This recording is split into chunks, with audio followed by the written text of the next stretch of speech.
Hypnos by H.P. Lovecraft. Take this time to forget everything that's going on in your day.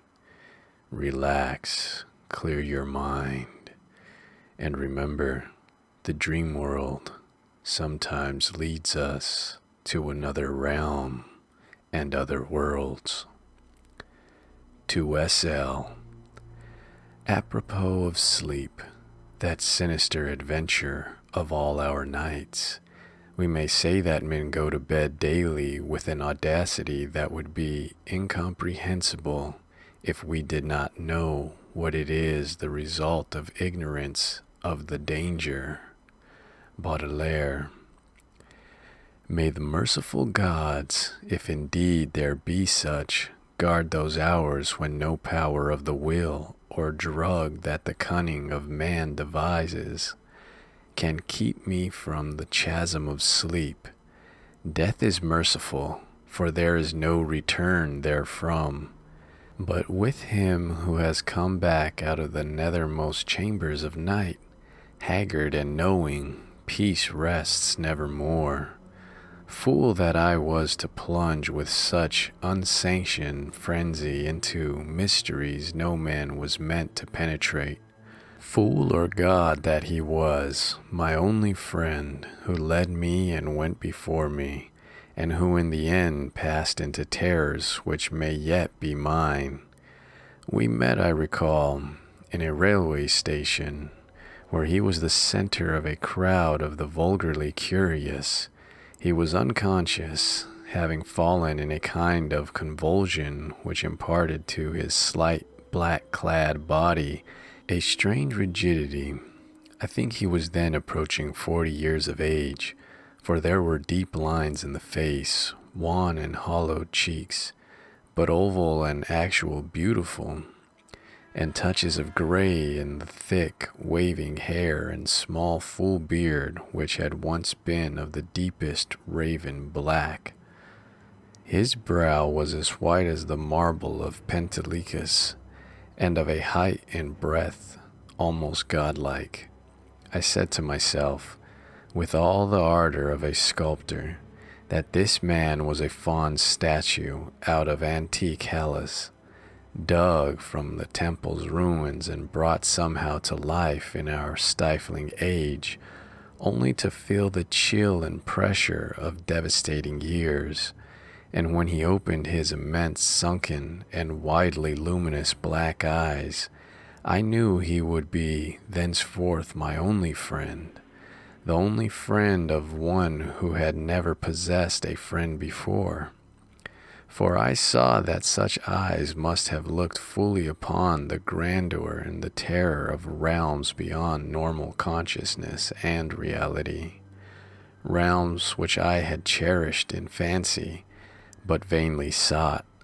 So as I drove the crowd away, I told him he must come home with me and be my teacher and leader in unfathomed mysteries, and he assented without speaking a word. Afterward, I found that his voice was music, the music of deep viols and of crystalline spheres.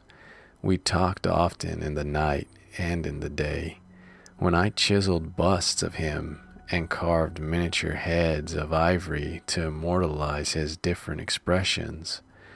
Of our studies it is impossible to speak, since they held so slight a connection with anything of the world as living men conceive it.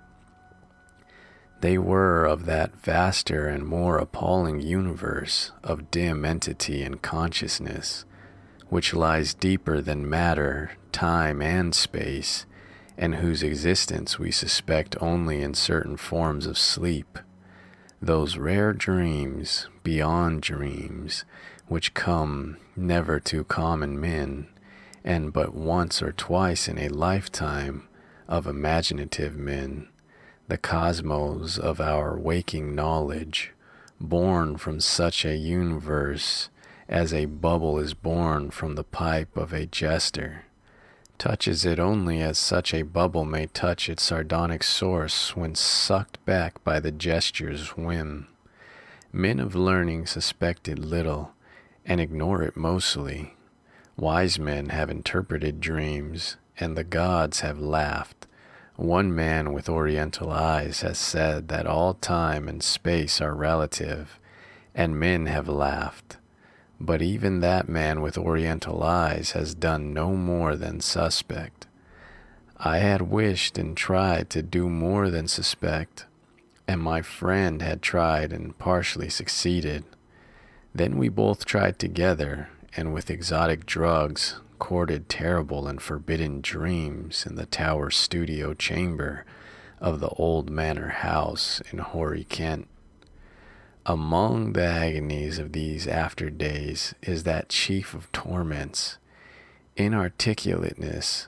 What I learned and saw in those hours of impious exploration can never be told. For want of symbols or suggestions in any language, I say this because from first to last our discoveries partook only of the nature of sensations, sensations correlated with no impression, which the nervous system of normal humanity is capable of receiving. They were sensations, yet within them lay unbelievable elements of time and space, things which at bottom possess no distinct and definite existence. Human utterance can best convey the general character of our experiences by calling them plungings or soarings, for in every period of revelation some part of our minds broke boldly away from all that is real and present, rushing aerially along shocking, unlighted and fear-haunted abysses, and occasionally tearing through certain well-marked and typical obstacles, describable only as vicious, uncouth clouds of vapors. In these black and bodiless flights, we were sometimes alone and sometimes together. When we were together, my friend was always far ahead. I could comprehend his presence, despite the absence of form, by a species of pictorial memory, whereby his face appeared to me, golden from a strange light and frightful with its weird beauty, its anomalously youthful cheeks, its burning eyes, its Olympian brow and its shadowing hair and growth of beard. Of the progress of time we kept no record, for time had become to us the merriest illusion. I know only that there must have been something very singular involved, since we came at length to marvel why we did not grow old. Our discourse was unholy and always hideously ambitious. No god or demon could have aspired to discoveries and conquests like those which we planned in whispers. I shiver as I speak of them, and dare not be explicit, though I will say that my friend once wrote on paper a wish which he dared not utter with his tongue, and which made me burn the paper and look affrightedly out of the window at the spangled night sky. I will hint, only hint, that he had designs which involved the rulership of the visible universe and more, designs whereby the earth and the stars would move at his command, and the destinies of all living things be his. I affirm, I swear, that I had no share in these extreme aspirations. Anything my friend may have said or written to the contrary must be erroneous, for I am no man of strength to risk the unmentionable warfare in unmentionable spheres by which alone one might achieve success. There was a night when winds from unknown spaces whirled us irresistibly into limitless vacuum, beyond all thought and entity. Perceptions of the most maddeningly untransmissible sort thronged upon us, perceptions of infinity which at the time convulsed us with joy, yet which are now partly lost to my memory and partly incapable of presentation to others. Vicious obstacles were clawed through in rapid succession, and at length I felt that we had been borne to realms of greater remoteness than any we had previously known. My friend was vastly in advance as we plunged into the awesome ocean of virgin ether, and I could see the sinister exultation on his floating, luminous, too youthful memory face. Suddenly that face became dim and quickly disappeared, and in a brief space I found myself projected against an obstacle which I could not penetrate. It was like the others, yet incalculably denser, a sticky, clammy mass, if such terms can be applied to analogous qualities in a non-material sphere. I felt, been halted by a barrier which my friend and leader had successfully passed. Struggling anew, I came to the end of the drug dream and opened my physical eyes to the tower studio, in whose opposite corner reclined the pallid and still unconscious form of my fellow dreamer. Weirdly haggard and wildly beautiful as the moon shed golden green light on his marble features. Then after a short interval, the form in the corner stirred, and may pitying heaven keep from my sight and sound another thing like that which took place before me. I cannot tell you how the shrieked or what vistas of unvisitable hells gleamed for a second in black eyes crazed with fright. I can only say that I fainted and did not stir till he himself recovered and shook me in his frenzy for someone to keep away the horror and desolation. That was the end of our voluntary searchings in the caverns of dream. Awed, shaken, and portentous, my friend who had been beyond the barrier warned me that we must never venture within those realms again. What he had seen, he dared not tell me, but he said from his wisdom that we must sleep as little as possible, even if drugs were necessary to keep us awake. That he was right, I soon learned from the unutterable fear which engulfed me whenever consciousness lapsed. After each short and inevitable sleep, I seemed older, whilst my friend aged with a rapidity almost shockingly. It is hideous to see wrinkles form and hair whiten almost before one's eyes. Our mode of life was now totally altered. Heretofore a recluse so far as I know, his true name and origin never having passed his lips, my friend now became frantic in his fear of solitude. At night he would not be alone, nor would the company of a few persons calm him. His sole relief was obtained in revelry of the most general and boisterous sort, so that few assemblies of the young and the gay were unknown to us.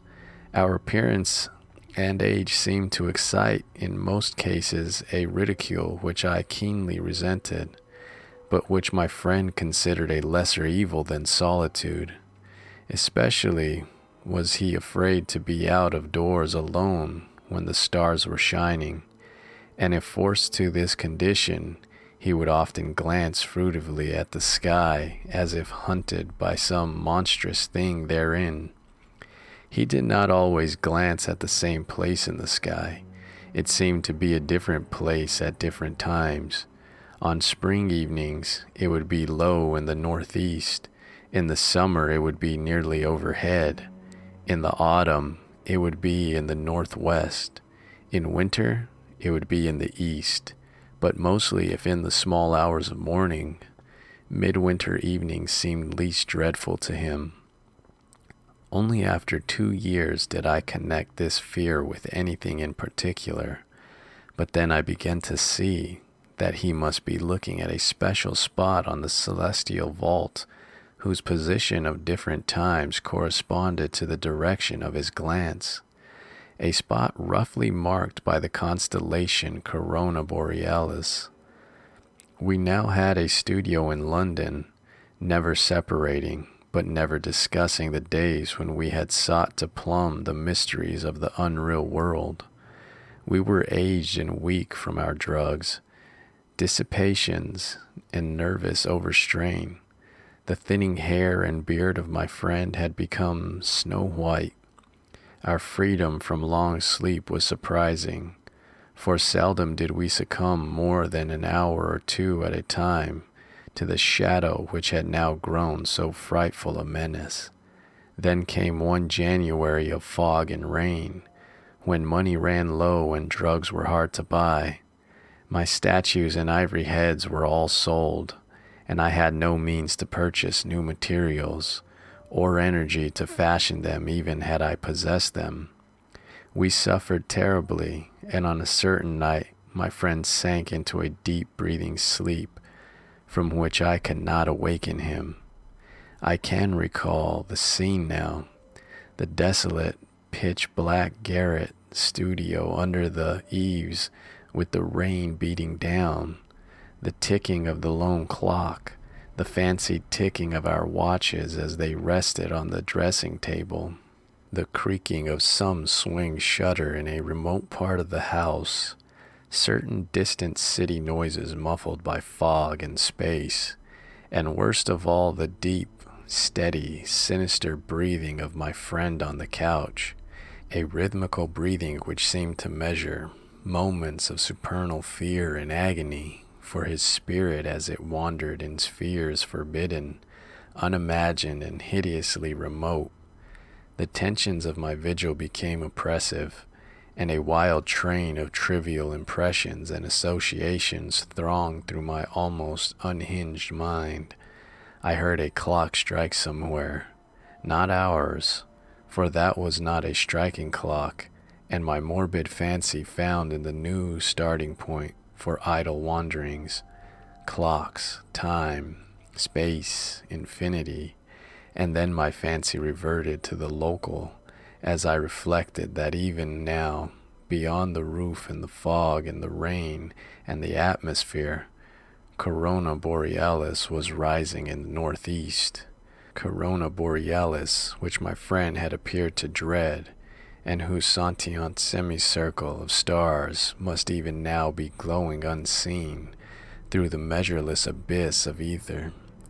All at once my feverishly sensitive ears seemed to detect a new and wholly distinct component in the soft medley of drug-magnified sounds, a low and damnable, insistent whine from very far away, droning, clamoring, mocking, calling from the northeast. But it was not the distant whine which robbed me of my faculties and set upon my soul such a seal of fright as may never in life be removed, not that which drew the shrieks and excited the convulsions which caused lodgers and police to break down the door.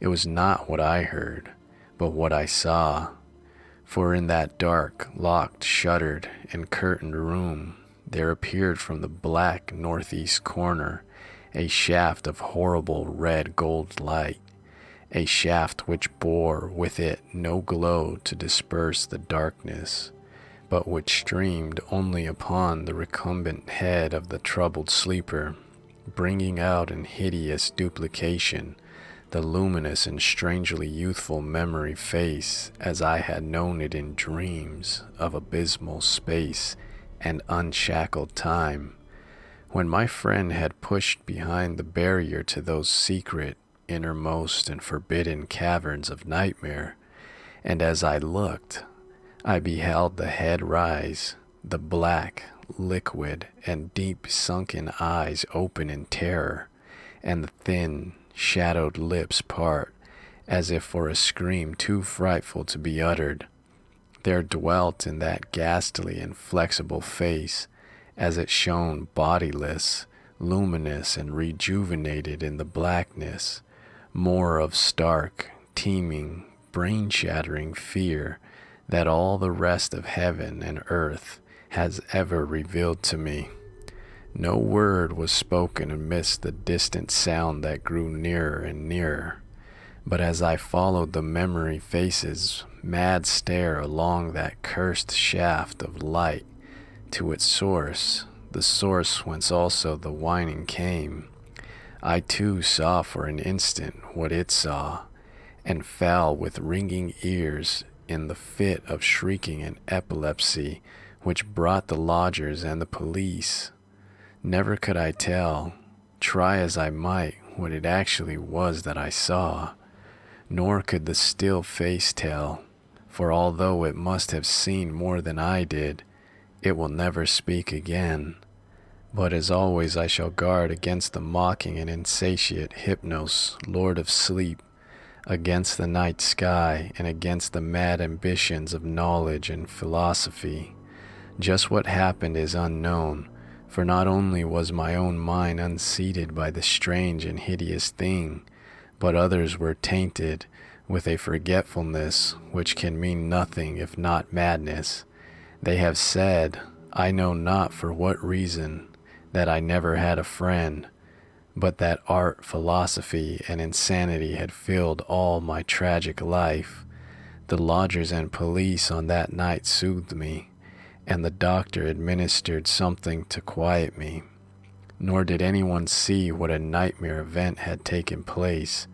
My stricken friend moved them to no pity, but what they found on the couch in the studio made them give me a praise which sickened me, and now a fame which I spurn in despair, as I sit for hours, bald, gray-bearded, shriveled, palsied, drug-crazed and broken, adoring and praying to the object they found.